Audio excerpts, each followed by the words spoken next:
Hello आणि नमस्कार. Growing Maugham या माझ्या यूट्यूब चॅनलमध्ये मी पल्लवी तुम्हा सर्वांचं स्वागत करते. सकाळची वेळ रुद्रला घेऊन फिरायला आले. आता सध्या त्याला चालायला येत नाही, पण तो उभं राहतो धरून. तर त्याचं नेहमीचं आहे की मला खाली सोड. तर आज सोडून दिलं होतं त्याला फायनली.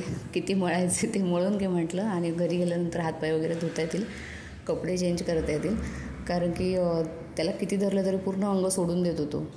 तर घरी आल्यानंतर तो खेळत होता. मग तोपर्यंत जे आहे तर ते पोहे करायला घेतलेत. रात्रीचाही भात बराचसा शिल्लक होता, तर तोही फ्राय करायला लागेल. तर पोह्यामध्ये आज बटाटे घालणार आहे. कांदा बटाटा वगैरे दोन्ही घालून पोहे करायचे आहेत. आज प्रचंड गरमी आहे, तर आज कुठल्याही प्रकारचा स्वयंपाक किंवा काही नकोसं झालेलं आहे. म्हणजे अगदी खाणंही नको आणि करणंही नको अशा पद्धतीची अवस्था आहे. कारण किचनमध्ये असल्यावर आपल्याला फॅनही लावता येत नाही, आणि AC तर आपण किचनमध्ये लावू शकत नाही. तर त्याच्यामुळे काय आहे की नुसतं घामाच्या धारा वाहत आहेत.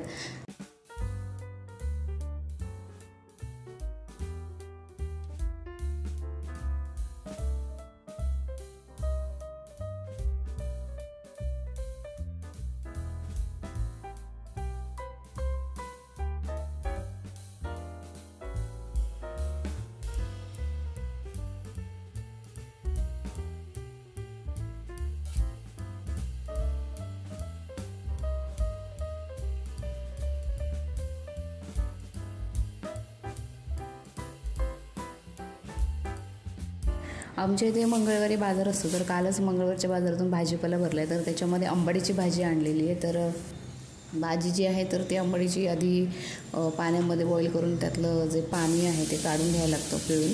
तर त्याच्यासाठी आधी ती बाहेर काढून ठेवते फ्रीजमधून. सगळ्यात आधी भात फ्राय करून घेतला, आणि मग त्याच कढईमध्ये मग पोहे बनवले.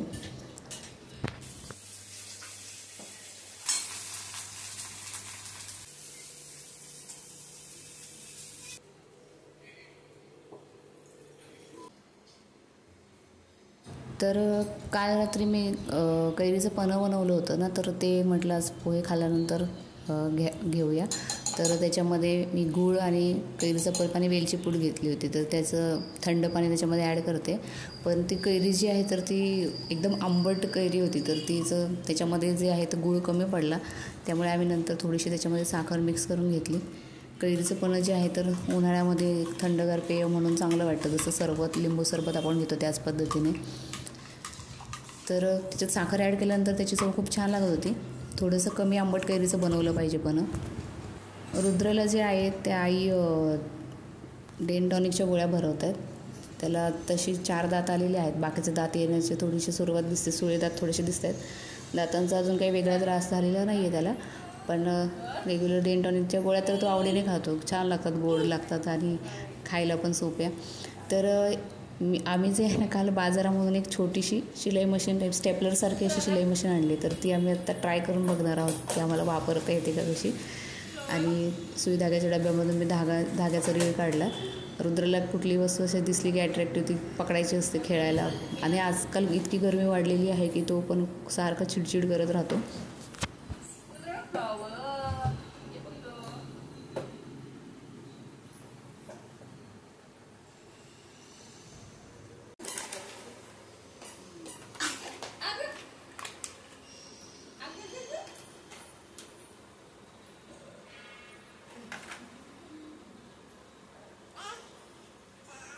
अशी स्टॅपलरसारखे आहे. काल त्याने घेताना दाखवलं होतं की धागा कसा होऊन त्याच्यामधून एक स्टिच करायचं. एमर्जन्सीमध्ये चांगली असेल म्हणून मी घेतली आहे. पण आम्ही बरेच प्रयत्न केले, ट्राय केलं, पण ते काही जमेनाच आम्हाला. काहीतरी मिस्टेक होती बहुतेक.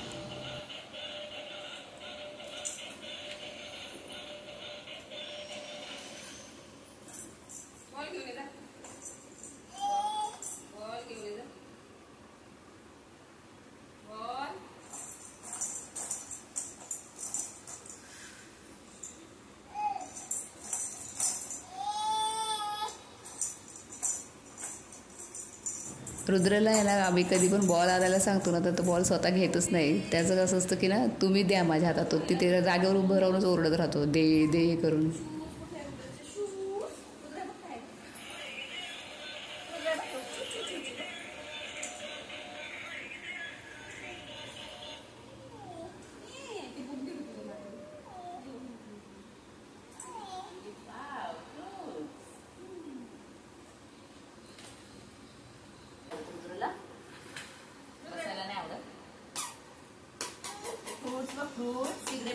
मध्ये बघ.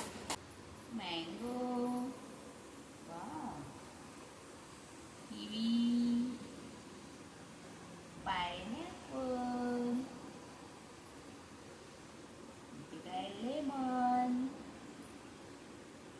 Grapes, wow, watermelon, pomegranate, wow, fruits fruits बघ बरं रुद्र. ठीक आहे. ॲपल, ॲपल,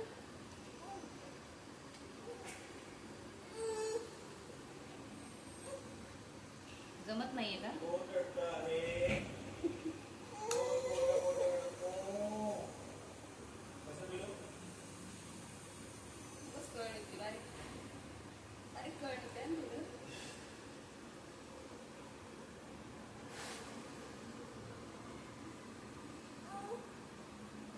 रुद्र उभा राहिला, रुद्र उभा राहिला, वा वा वा, रुद्र किती छान उभा राहिला, वा वा.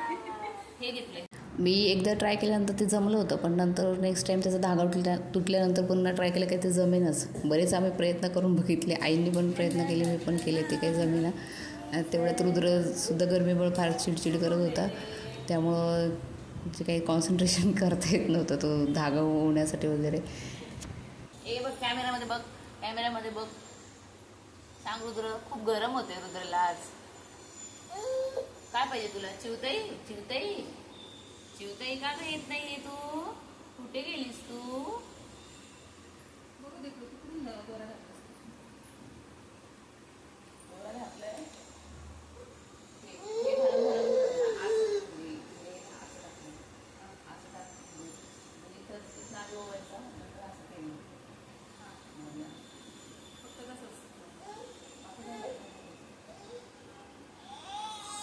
बरेच प्रयत्न फेल झाल्यानंतर म्हटलं जाऊ दे, आपण आता स्वयंपाकाकडे जाऊया. तर आज फार गरम होते म्हणून जे आहे तर साधंच वरण भाताचाच बेत करणार आहे. तर तांदूळ वगैरे स्वच्छ धुवून घेतले. काल भाजी आणलं, त्याच्यामध्ये भोपळासुद्धा होता, तर तो म्हणजे सांबारसारखंच वरण जे आहे ते करणार आहे. तर आंबाड्याची भाजी जी संध्याकाळी करायची म्हटलं ती आता उकडून ठेवूया, भिजवून ठेवूया. थोडीशी त्याच्यात पाणी टाकून थोडं हलवून घ्यायची. जास्त वेळ नाही लागत त्याला. थोडीशी हलवून घेतल्यानंतर त्याचं पानं जेव्हा आपल्याला थोडीशी पिवळसर व्हायला लागतात ना, त्यानंतर ते बंद करायचं आणि ना पाण्यातून लगेचच काढून घ्यायचं. म्हणजे तुमच्याकडे चाळणी किंवा काय असेल ना तर ते पाण्यात गरम पाणी असं ना ते ओतून घ्यायचं सगळं, म्हणजे त्याच्यात चिकटपणा येत नाही. नाहीतर ती अशी अशी एकदम चिकट होऊन जाते ती भाजी. तर ते सगळं वरण वगैरे लावलं, भात लावला आणि त्याच्यानंतर म्हटलं झाडून घेते. आम्ही जेव्हा नाश्ता वगैरे करू तेव्हा रुद्र बरंचसं सांडवतं, त्याच्यामुळे झाडून घेतलं. फार गरम होते आज, किती वेळा सांगितलं असेल, पण टेम्परेचर जे आहे ते प्रचंड वाढलेलं आहे. तर वॉशिंग मशीन जे आहे तर त्याचं पाणी चेंज करते. सेमी ऑटोमॅटिक मशीन आहे, त्यात आमच्याकडे पाणीसुद्धा दिवसाआड येतं. त्यामुळं मशीन जे आहे तर ते आम्हाला ड्रमातल्या पाण्यानेच बऱ्याच वेळेस यूज करावी लागते, काही पर्याय नाही आहे. तर भाजीतलं पाणी ड्रेन करून झाल्यानंतर ती जी आहे तर खूप गरम होत होतं, त्याच्यामुळे मी थोडंसं थंड पाणी त्यात ॲड केलं, कारण पिळण्यासाठी इतकं गरम भाजी घेता येत नव्हती. तर ती भाजी पिळून ठेवली नाही तर मग ती अशी लिबलिबीत होईल, म्हणून मी ती पिळून जी आहे तर ती फ्रीजमध्ये ठेवली. डाळ जी आहे तर ती काही चांगली शिजलेली नव्हती, म्हणून मग पुन्हा कुकरलाच मी फोडणी देणार आहे आणि पुन्हा एकदा शिट्टी घ्यायची आहे त्याच्यातून, कारण की तूर डाळ आहे ती शिजली नाही आणि रुद्रलासुद्धा खायला द्यायचं आहे. तर वरण भात चालू तोपर्यंत काही भांडे जे आहेत तर ते विसळून घेते.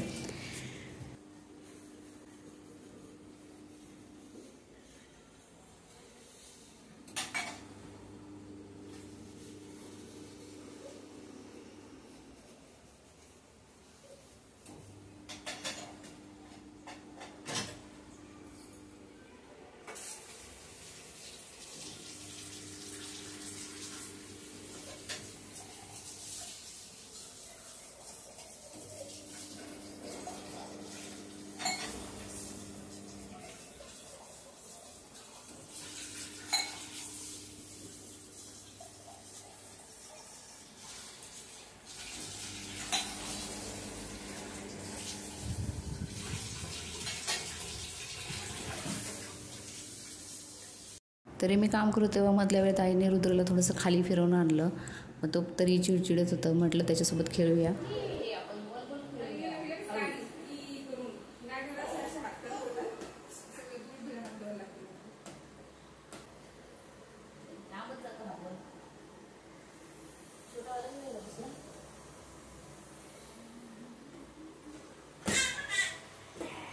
तर आजच्या ब्लॉगमध्ये इतकंच. भेटूया नवीन ब्लॉगमध्ये. नवीन असाल तर चॅनेलला नक्की सबस्क्राईब करा.